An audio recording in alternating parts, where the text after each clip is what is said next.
आज हम मौर्योत्तर कालीन भारत इसमें शकों के बारे में जानेंगे कि शक कौन थे और शकों ने किस प्रकार से अपना राज्य स्थापित किया और शक क्षत्रपों के बारे में भी विस्तार से जानेंगे। इससे पूर्व हमने शुंग वंश और शातवाहन वंश के बारे में विस्तार से जाना था कि किस प्रकार से शुंग वंश की स्थापना होती है, बीच में कर्ण वंश और इसके बाद सातवाहन वंश।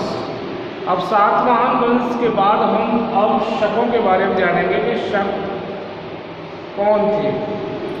तो शक, भारत पर शकों के आक्रमण, पहली जो हेडिंग है भारत पर शकों के आक्रमण। पहली शताब्दी ईस्वी पूर्व में यूनानियों बैक्ट्रियनों के भारत के राजा का अंत हो गया था। उसके स्थान पर शक नामक एक अन्य जाति ने भारत में अपना राज्य स्थापित किया। शक मध्य एशिया में सीत नदी के उत्तर में जैनजिटिज के निकट रहने वाली एक घुमक्कड़ जाति थी। तो शक एक कौन सी जाति थी? घुमक्कड़। इन्हीं के समीप पश्चिमी चीन यहुची नामक एक अन्य जाति रहती थी। भारत में अपना आधिपत्य जमाने के बाद कभी शक्तिशाली कभी कमजोर होते हुए शकों ने ईस्वी सन की तीसरी शताब्दी तक यहाँ शासन किया। तो शकों की जो शक्ति है कभी तो मजबूत हो जाती है और कभी तो कमजोर हो जाती है। और शक क्या थे? घुमक्कड़ एक जाति थी। तो भारत में इनका जो आगमन होता है और किस प्रकार से ये शकों ने ईस्वी सन की तीसरी शताब्दी तक यहाँ शासन किया। भारतीय शक राज्य और उसके शासक। तो भारतीय शक राज्य कौन से और उसके शासक के बारे में जानेंगे।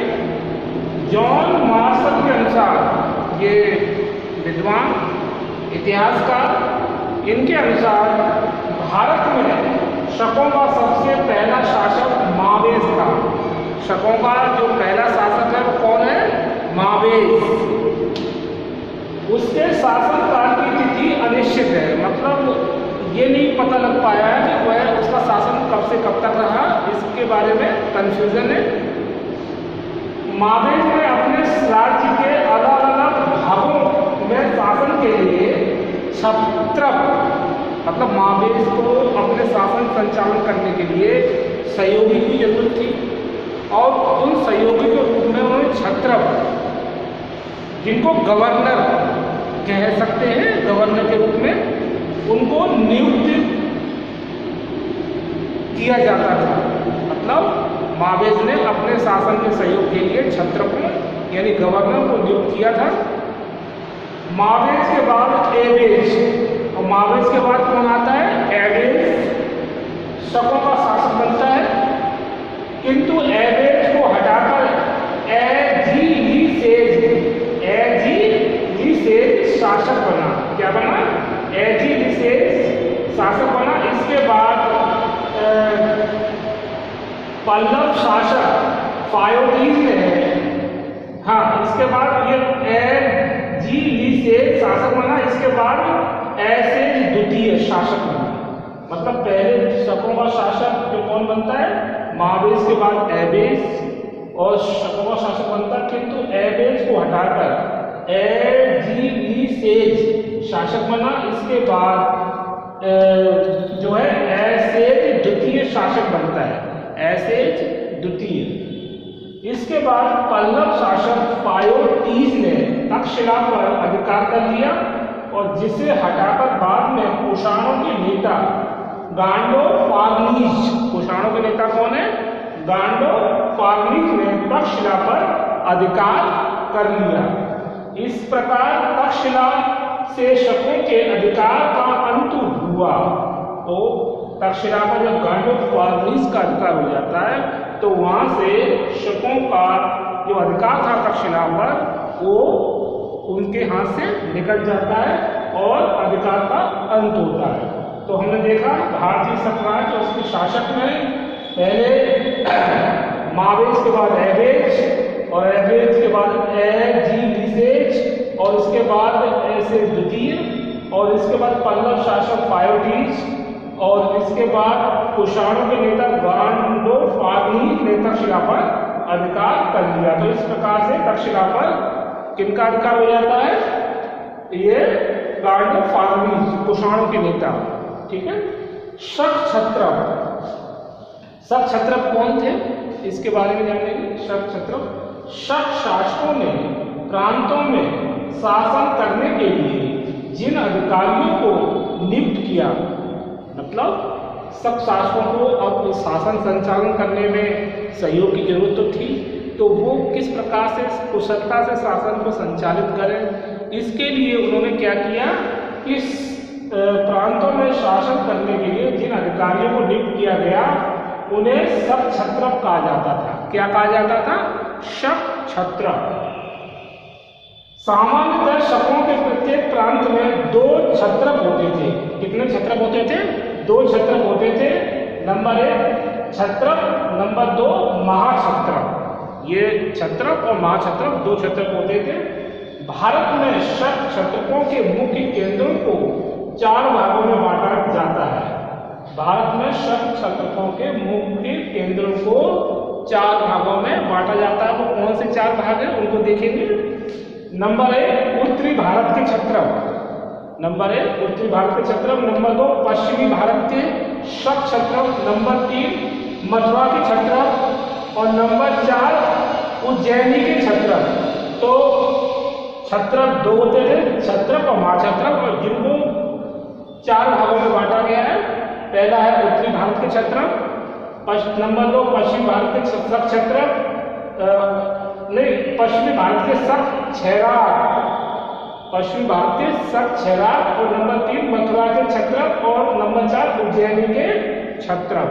इसके बाद उत्तरी भारत के छत्रप में देखते हैं कि कौन कौन थे।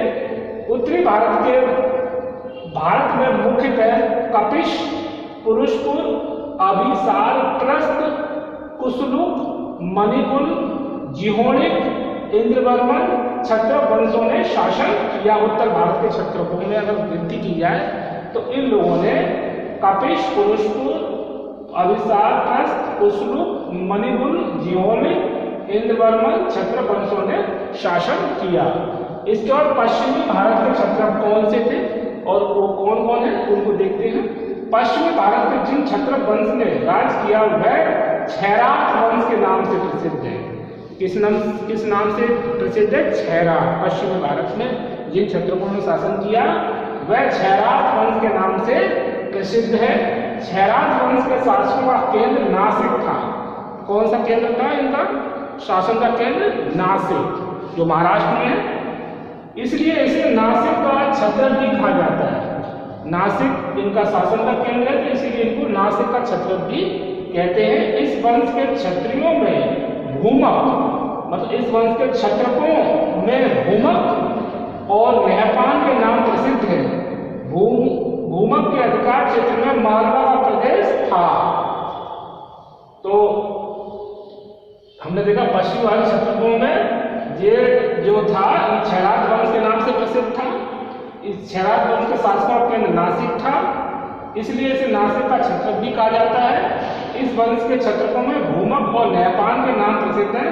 भूमक के अधिकार क्षेत्र में मालवा और सौराष्ट्र एवं मालवा का प्रदेश था। तो पश्चिम भारत के छत्रपों का जो अधिकार जो था वो सौराष्ट्र एवं मालवा का प्रदेश था। नेहपान, अब इसके बाद देखते हैं नेहपान। पश्चिमी भारत के छत्रपों में नेहपान का नाम उल्लेखनीय है। नेहपान की राजधानी मिन्नगढ़ थी। डॉक्टर जायसवाल के अनुसार नेहपान की राजधानी भड़ौंच थी। तो कुछ ये बताते हैं इतिहासकार कि उसकी राजधानी मिन्नगढ़ थी, और डॉक्टर जायसवाल के अनुसार नेहपान की राजधानी भड़ौंच थी। तो ये भी इसमें विचारों में मतभेद है। मथुरा के छत्रप, इसके बाद जो मथुरा छत्र को हम देखते हैं, राजगुरु के बाद षोडश छत्र बना। राजगुरु मथुरा छत्रकों में राजगुरु के बाद षोडश छत्र बना। इसके बाद मथुरा का छत्रकों की क्षीण जो शक्ति थी वो क्षीण होती गई। षोडश के उत्तराधिकारी अन्य शासकों के अधीन होकर शासन करने लगे। तो इनकी स्थिति कमजोर दिखाई देती है मथुरा के छत्रकों की। तो राजगुरु के बाद षोडश छत्र बना। इसके बाद मथुरा के छत्रकों की शक्ति क्षीण होती गई। षोडश के उत्तराधिकारी अन्य शासकों के अधीन होकर शासन करने लगे थे। इसके बाद है उज्जैनी के छत्र, ये चौथे जो प्रकार है उज्जैनी छत्रकों का, उसके बारे में जान लीजिए। इन छत्रकों को उज्जैनी का छत्र भी कहते हैं। इस छत्र राज्य का पहला स्वतंत्र शासक चष्टन था। कौन था? उज्जैनी के छत्रकों में जो प्रथम स्वतंत्र शासक हुआ है वो कौन है? चष्टन। इसके बाद अब हमने देखा कि उत्तरी भारत के छत्रक, पश्चिम भारत के छत्रक, नेपाल, मथुरा के छत्रक, उज्जैनी के छत्रक। इसके बाद रुद्रदामन प्रथम। तो रुद्रदामन प्रथम चष्टन के बाद रुद्रदामन राज्य का उत्तराधिकारी बना उज्जैनी छत्रकों में। रुद्रदामन ने चांदी की मुद्राएं निर्मित करवाई। किसकी मुद्राएं? चांदी धातु की मुद्राओं में महाछत्रक की उपाधि का प्रयोग किया गया है। और उन मुद्राओं पे जो निर्मित करवाई उसमें किसको रुद्रदामन ने निर्मित किया है? अपनी उपाधि धारण की महाछत्रक की उपाधि का प्रयोग किया है। मुद्राओं पर उसके पिता का नाम जयदामन पुत्र लिखा हुआ है। तो अपने पिता का भी नाम वहाँ पर उल्लेखित मिलता है। इसके बाद राज विस्तार। तो राज विस्तार देखते हैं, अंधी अभिलेख से प्रकट होता है कि चष्टन और रुद्रदामन, एक अंधी अभिलेख है जिससे कि पता चलता है कि चष्टन और रुद्रदामन सम्मिलित रूप से कच्छ प्रदेश पर राज कर रहे थे। कहाँ पर राज्य कर रहे थे? कच्छ प्रदेश पर राज कर रहे थे। जूनागढ़ अभिलेख से निम्नलिखित प्रदेश रुद्रदामन राज्य के अंतर्गत सिद्ध होते हैं। और जूनागढ़ जो अभिलेख है वो ये बताता है कि ये जो कुछ जूनागढ़ प्रदेश रुद्रदामन के अंतर्गत थे। कौन कौन से थे? जैसे आकर, अवंती, अनूप, निवृत्त, आनर्त, सुराट, मरुकच्छ, कुकुर, अपरांत, निषाद आदि। तो ये जूनागढ़ अभिलेख से पता चलता है कि ये जो प्रदेश थे वो रुद्रदामन राज्य के अंतर्गत आते थे, यानी इसका इस पर अधिकार था। कौन से जो थे राज्य? आकर, अवंती, अनूप, निवृत्त, आनंद, सुराट, मरुकच्छ, कुकुर, अपरांत, निषाद आदि। इसके बाद योधे पराभव। योधे पराभव जूनागढ़ अभिलेख से पता चलता है कि रुद्रदामन ने उन योधे को पराजित किया जिन्हें समस्त क्षत्रियों ने अपना वीर मान दिया। तो योधों की पराजय जूनागढ़ अभिलेख से पता चलती है, जिन्हें समस्त क्षत्रियों ने अपना वीर मान दिया। तो रुद्रदामन ने उनका बलपूर्वक उन्मूलन किया। तो रुद्रदामन अपने आप में एक शक्तिशाली और एक शासक जो कि इसका ये जो योद्धाओं को पराजित करता है और समस्त क्षत्रियों को अपना वीर मानेगा। रुद्रदामन ने उनका बलपूर्वक उन्मूलन किया। योधे प्राचीन प्रसिद्ध गण जाति थी। ये कौन सी जाति थी? गण जाति। योधे प्राचीन प्रसिद्ध गण जाति थी। दक्षिणापति की पराजय। तो जूनागढ़ अभिलेख से भी ज्ञात होता है कि रुद्रदामन ने दक्षिणापथ के स्वामी सातकर्णी को युद्ध में पराजित किया था। कितने बार? 2 बार। मतलब जूनागढ़ अभिलेख एक ज्ञान मतलब जानकारी का अच्छा स्रोत है, जिससे कि दक्षिणापथ की पराजय के बारे में पता चलता है कि रुद्रदामन ने दक्षिणापथ के स्वामी सातकर्णी को 2 बार युद्ध में पराजित किया था। शासन प्रबंध। तो रुद्रदामन का जो शासन प्रबंध था वो राजत्व सिद्धांत के आधार पर था, यानी राजा ही सर्वोपरि है, राजा ही सभी शक्तियों का केंद्र है और राजा की इच्छा अंतिम इच्छा है और राजा का न्याय अंतिम न्याय है और राजा जो है वो सभी शक्तियों का भंडार है। तो इस प्रकार शासन प्रबंध अगर हम देखते हैं तो रुद्रदामन का शासन राजत्व सिद्धांत पर ही आधारित था और एक अच्छा शासन कहा जा सकता है। तो रुद्रदामन ने अपनी प्रजा के लिए बहुत सारे महत्वपूर्ण कार्य किए और शासन व्यवस्था को अच्छे प्रकार से संभाला। व्यक्तित्व और चरित्र सब क्षत्रियों में सर्वश्रेष्ठ, सब क्षत्रियों में यह सर्वश्रेष्ठ माना जा सकता है। इनका जो रुद्रदामन का कि किस प्रकार से उन्होंने महत्वपूर्ण जनता के कार्यों को ईमानदारी से पूरा किया और प्रशासन की कुशलता के लिए उन्होंने सब क्षत्रियों पर और भी सहयोग लिया और रुद्रदामन ने अपनी विजयों से ये प्रदर्शित किया कि किस प्रकार से वो योग्य शासक थे। इसके बाद चरित्र में देखें तो वो बहुत ही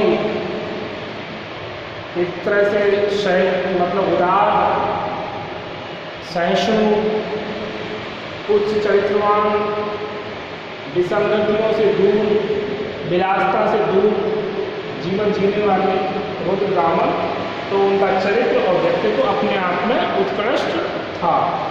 पल्लव यानी पार्थियन, मौर्यों के पतन के बाद भारत पर आक्रमणकारियों के रूप में आने वाली जाति जो थी वो